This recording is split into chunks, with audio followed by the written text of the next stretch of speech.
श्री ऋषभ देव जी ने गीता ज्ञान यानी चारों वेदों में बताई साधना के विपरीत शास्त्र विधि को त्याग कर मनमाना आचरण अपनी इच्छा से किया, जिससे कोई लाभ नहीं हुआ, ना होना था। अन्य प्रमाण गीता अध्याय 17 श्लोक 5 और 6 में इस प्रकार कहा है, जो मनुष्य शास्त्र विधि रहित यानी शास्त्र विधि को त्याग कर केवल मन कल्पित घोर तप को तपते हैं, यानी जो साधना गीता में लिखी है, जो साधना चारों वेदों में लिखी है, उसके अनुसार भक्ति साधना ना करके जो मनमुखी रूप से कोई तप करता है, कोई पैदल यात्रा करता है, कोई कावड़ लेके आता है, कोई कैसा कैसा घोर तप करता है, तो कहते हैं कि शास्त्र विधि को त्याग कर केवल मन कल्पित यानी जैसा मन में आया वैसी भक्ति शुरू कर दी, या जैसा किसी ने बता दिया कि भैया फला फला जगह एक पीपल का पेड़ है, उसके चारों तरफ लाल धागा बांधने से ये सुख हो जाएगा, बेटा हो जाएगा, ये होते मन कल्पित कर्म। केवल मन कल्पित घोर तप को तपते हैं। वे शरीर में प्राणियों व कमल चक्रों में विराजमान शक्तियों को तथा हृदय में स्थित मुझको भी दुखी करने वाले हैं, वो कृष करते हैं। उन अज्ञानियों को तू आसुर स्वभाव के जान। भाई गीता ज्ञान देने वाला भगवान हिंदू भाई बहनों को विशेष तौर पर समझना चाहिए। ये गीता जी का ज्ञान पढ़ाया जा रहा आपको, कौन सा अध्याय है, कौन सा श्लोक है। आगे चलकर आपको गीता प्रेस गोरखपुर से प्रकाशित उस गीता के पेज भी दिखाए जाएंगे आपकी संतुष्टि के लिए। तो गीता का ज्ञान देने वाला भगवान खुद कह रहा है कि जो व्यक्ति चारों वेदों में और गीता जी में जो साधना करनी चाहिए, जो लिखी हुई है, उस साधना को ना करके और मन कल्पित घोर तप करते हैं, यानी कावड़ लाना, पैदल यात्रा करना, बद्रीनाथ जाना, केदारनाथ जाना, अन्य घोर साधना करना, कहते हैं उस व्यक्ति को तू राक्षस स्वभाव का जान, आसुर प्रवृत्ति का। और गीता ज्ञान देने वाला कह रहा है कि ऐसे प्राणी इस मनुष्य शरीर में विराजमान कमल दल में देवी देवताओं को भी दुखी करते हैं। और गीता ज्ञान दाता कहता कि ऐसे आसुर स्वभाव वाले प्राणी मुझको भी दुखी करते हैं, और ऐसे व्यक्तियों को तो शरीर छोड़ने के बाद में मैं घोर नरक में डालता हूं, नरक में। गीता अध्याय 17 श्लोक 5 और 6 में इस प्रकार कहा है, जो मनुष्य शास्त्र विधि रहित यानी शास्त्र विधि को त्याग कर केवल मन कल्पित घोर तप को तपते हैं, वे शरीर में प्राणियों व कमल चक्रों में विराजमान शक्तियों को तथा हृदय में स्थित मुझको भी दुखी करने वाले हैं, वो कृष करने वाले हैं। उन अज्ञानियों को तू आसुर स्वभाव के जान, यानी राक्षस प्रवृत्ति वाला जान उनको। उपरोक्त गीता शास्त्र के उल्लेख से स्पष्ट हो जाता है कि इक्ष्वाकु वंशी नाभिराज तक यानी सत्य युग में लगभग 1,00,000 वर्ष तक वेदों यानी गीता वाले ज्ञान अनुसार पूजा की जाती थी। यानी सतयुग में जिस समय अयोध्या के राजा नाभिराज थे, उस समय शास्त्रों के अनुसार साधना की जाती थी। लेकिन नाभिराज के बाद जब अयोध्या के राजा ऋषभ देव जी बने, तो ऋषभ देव जी ने ये चारों वेदों वाली साधना को त्याग दिया था और मनमाना आचरण करना शुरू कर दिया था। उपरोक्त गीता शास्त्र के उल्लेख से स्पष्ट हो जाता है कि इक्ष्वाकु वंशी नाभिराज तक यानी सतयुग में लगभग 1,00,000 वर्ष तक वेदों यानी गीता वाले ज्ञान अनुसार पूजा की जाती थी।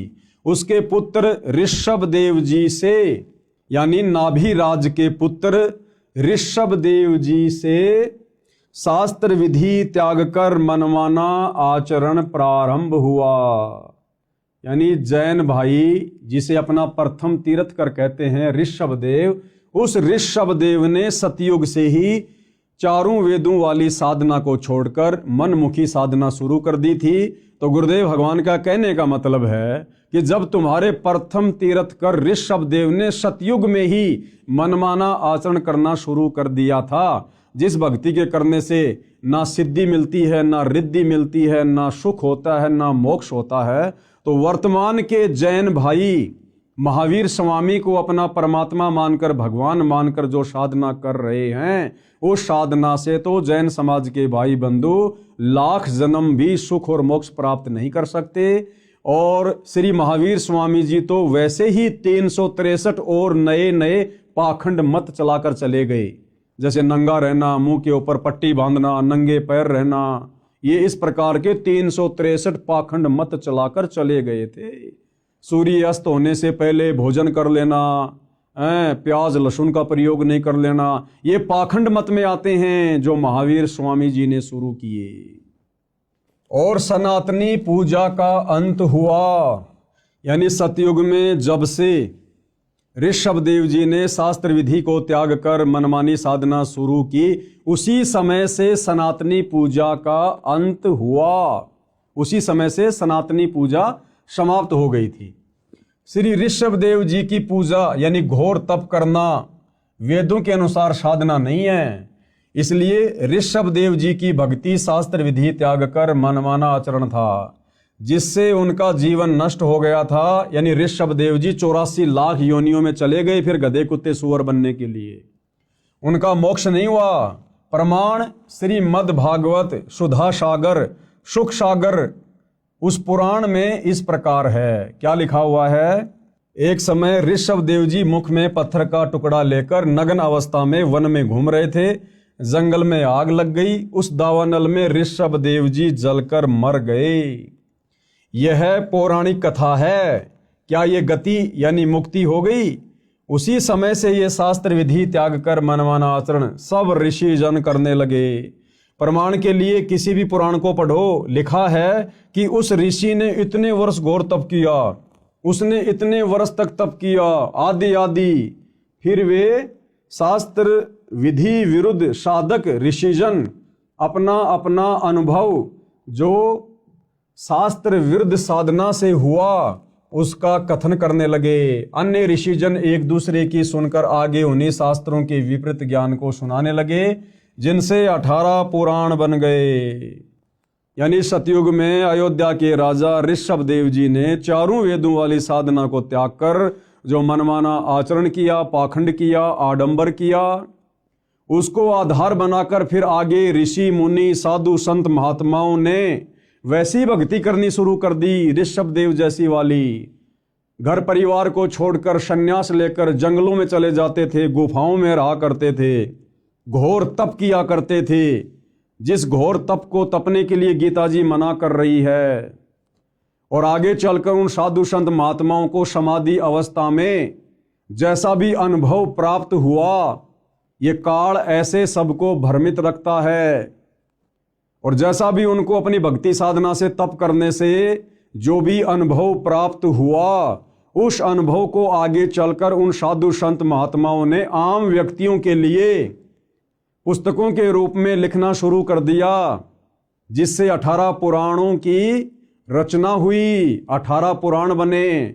और वही 18 पुराण आज हम हिंदू समाज के भाई बहन पढ़ रहे हैं, जिन पुराणों में गीता और वेदों के अनुसार शास्त्र अनुकूल साधना नहीं है।